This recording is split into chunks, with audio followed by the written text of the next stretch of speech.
The rain pounded against the windows of the old Victorian house, casting eerie shadows across the walls of the dimly lit living room. Emily sat huddled on the couch, her gaze fixed on the antique doll resting on the coffee table before her. It had been a week since her grandmother's passing, and with it came the inheritance of the cursed doll. As lightning streaked across the sky, illuminating the room in brief flashes, Emily couldn't shake the feeling of unease that permeated the air. She had heard whispers of the doll's dark history from her grandmother's ramblings, but she had never believed them until now. The doll, with its porcelain face frozen in a permanent smile, seemed to be watching her, its glassy eyes reflecting the flickering light. Emily reached out a trembling hand and brushed her fingers against its cold, lifeless cheek. A shiver ran down her spine as she pulled her hand away, a sense of dread settling in the pit of her stomach. That night, as Emily lay in bed, the sounds of the storm raging outside echoing through the house, she couldn't shake the feeling of being watched. Every creak of the floorboards, every gust of wind rattling the windows, sent her heart racing with fear. And then she heard it, the faint sound of laughter echoing from the darkness beyond her bedroom door. Emily froze, her breath catching in her throat as the laughter grew louder, more menacing. She clutched the covers tightly around her trembling body, praying for morning to come. But the morning brought no relief.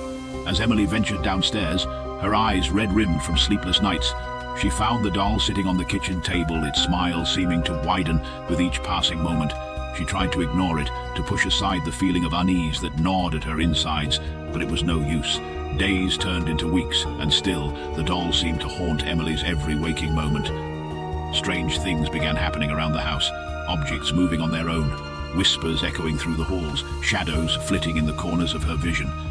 Emily knew she had to get rid of the doll, to rid herself of its malevolent presence once and for all. But every time she tried to dispose of it, it would reappear, as if by magic, sitting innocently on her bed or perched on the mantel. Desperate for answers, Emily began researching the doll's history, scouring old newspapers and dusty archives for any clue to its origins. What she uncovered chilled her to the bone, a tale of betrayal and revenge spanning generations. It turned out that the doll had once belonged to a young girl named Anna, who had lived in the house over a century ago.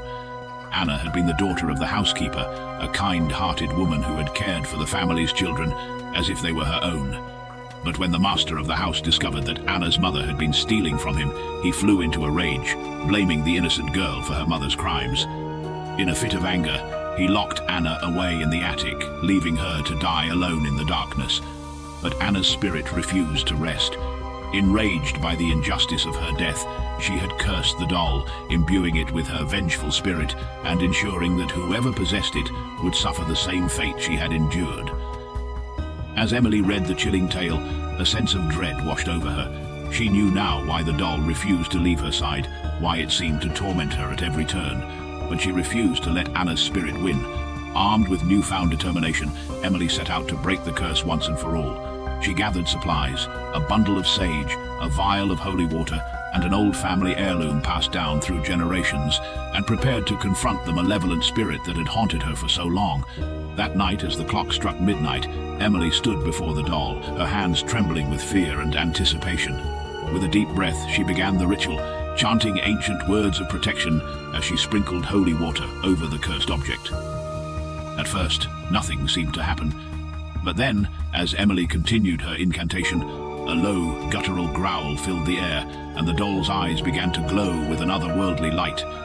Emily pressed on, her voice growing stronger with each passing moment, until finally, with a deafening roar, the doll exploded into a shower of porcelain shards, its cursed spirit banished from the mortal realm forever.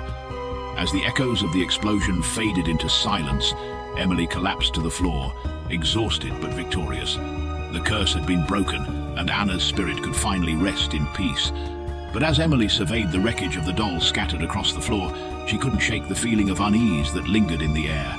For she knew that in the darkness beyond, there were other spirits waiting, biding their time, eager to take their revenge on the living once more, and she knew that as long as she remained in the house, she would never be truly safe from their wrath.